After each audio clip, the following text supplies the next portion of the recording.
Hey guys, welcome to my channel and my name is Gurjot. I hope you are doing well. So I have been receiving a lot of questions, a lot of comments about the documents that we have to submit for our teaching license in British Columbia. So in today's video, I'm going to share with you all about those documents, what you have to submit, where you have to submit. In fact, I'm also sharing my exact 40 pages long TEP letter, and this video is going to be very useful for you. So without any further delay, let's get started. So this is the detailed list of documents. You might be having some additional documents, some different documents. It totally depends on your profile and experience. So we are going to look into these documents one by one, and we are going to see what you have to submit, where you have to submit, and how it actually works. So as you can see, each document has a specific code to identify it, which is mentioned on the left side, and on the right side, we have the document type. So the first document is high school diploma, and the code number for this document is 4. For every document, make sure you read the description on the right side because it's going to explain what you actually have to do.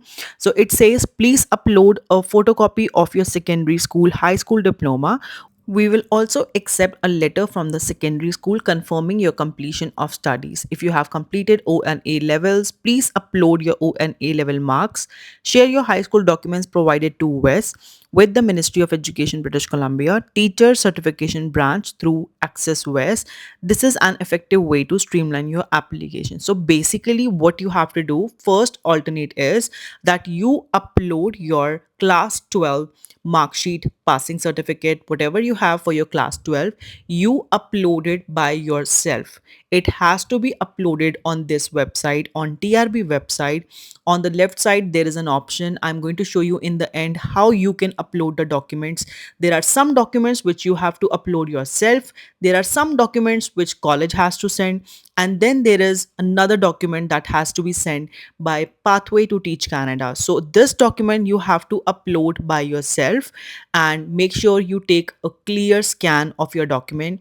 You can make a PDF. In that PDF, include your mark sheet and passing certificate. If you have a passing certificate, make it into one PDF because for each document, you are only going to get one slot.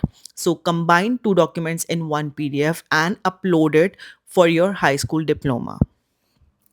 So next document is 5X Pathway to Teach Canada report. So this is your credential assessment which is done through Pathway to Teach Canada.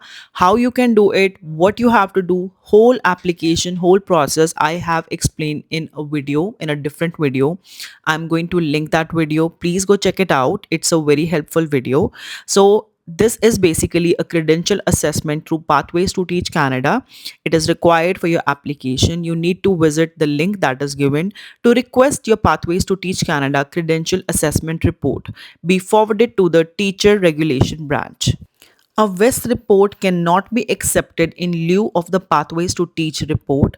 Once this assessment is received, your file will be reviewed and additional documents may be requested. Now, it's clearly mentioned that if you already have your WES, whether it is academic or general, they are not going to accept it. And also in my previous videos, I have explained clearly that do not send your WES report. You are just wasting your money sending that report. You need to go through the process of Pathways to Teach Canada in order to get this report delivered. Now, this report will be delivered directly by Pathways to Teach Canada. You cannot do anything in that. You are not supposed to do anything. Directly Pathways to Teach Canada, which is in collaboration with WES. So they are going to generate your credential assessment and send it to TRB. Moving on to document 7Z and 7Y. So basically these are your identification documents. You need to submit your two identification documents. First is primary and then second is secondary. So as you can see, I submitted my passport for primary, and for secondary I submitted BCID.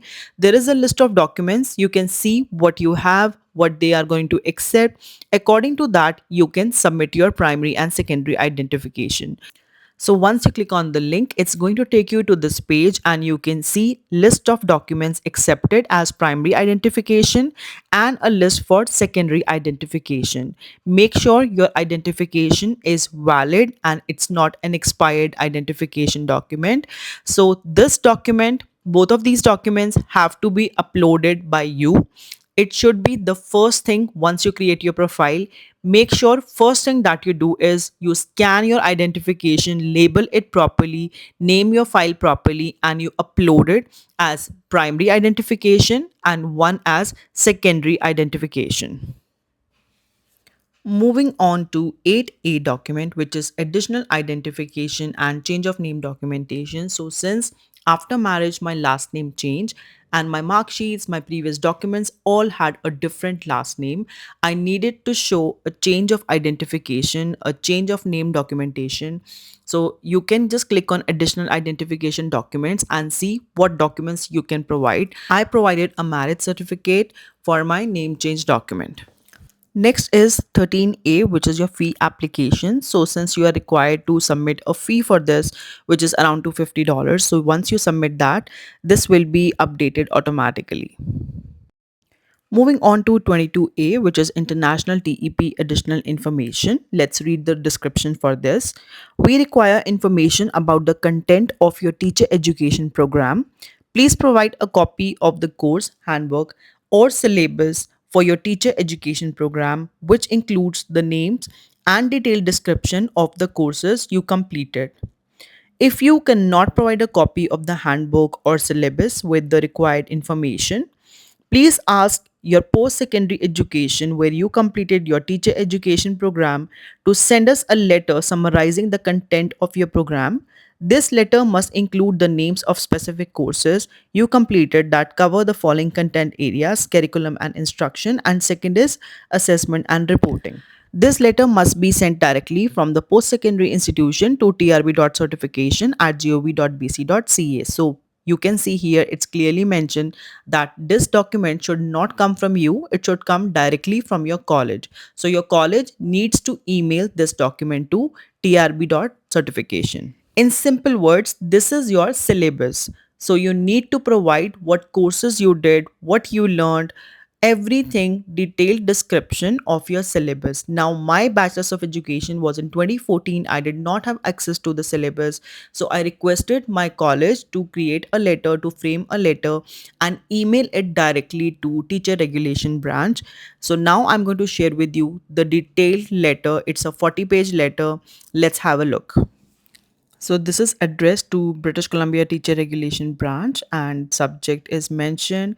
And then I'm writing to provide a summary of Bachelor of Education program completed by this, a former student at college name under university name India. Her roll number is this and registration number is this. She successfully completed the program with first division with examinations held in this month, result come mark sheet dated this, and degree awarded on this date. Following the detailed description of the courses is the requested information on specific courses completed that cover the following content areas. So in this document, you can see not only the course description, but also specific information about specific courses and content areas. So first, I have listed all the courses. The list of the course includes, so this letter includes not just the course description but also specific content areas and specific courses covering those areas. So first I have given a list of courses and then explained each course in detail. So let me give you an example and it will be easy for you to understand the whole letter. So first course is 1101 Education, Philosophical and Sociological Basis. Start with course overview, explain the course in 4 to 5 lines, followed by course objectives. For course objective, you need to mention 3 to 4 points. Then we have major areas of studying, explaining, giving a gist what the course is about, what are the major areas, followed by learning outcomes, which shows what would be the outcome, what would be the result of studying this course. Similarly, you have to explain for all your courses. Keep in mind this document has to go from your college directly to the email ID mentioned, that is trb.certification@government.bc.ca, trb.certification@gov.bc.ca. It should not go from your personal email address.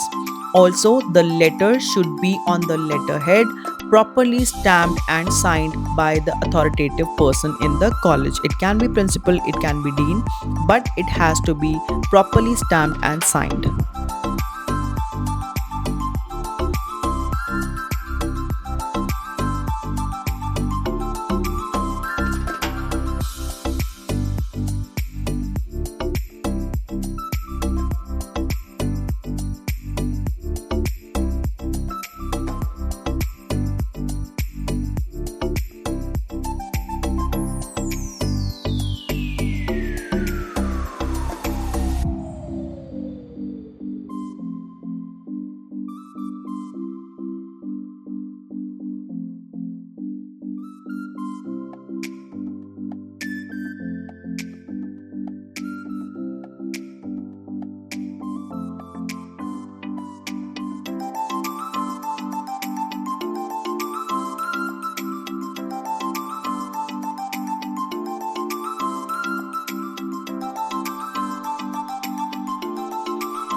Moving on to the last category of documents, that is signed criminal record check consent form. So for this, click on consent to a CRC. It will open a page. Basically, this is a form.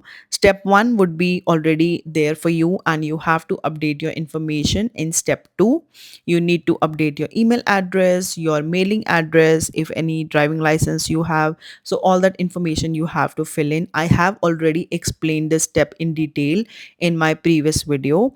I am going to link that video as well. And finally, after doing the signature, this form will be accepted and it will be received. And same goes for CRRA, which is also for criminal record check. These two documents are connected to each other. So once you upload this, both the sections get updated. Also, this should be a beginning step. It should be done when uploading your primary and secondary identification, because this step takes time and your file will not be processed until you upload this consent form. So this consent form has to be uploaded first. It will be accepted, it will be received, and then only your file will be processed.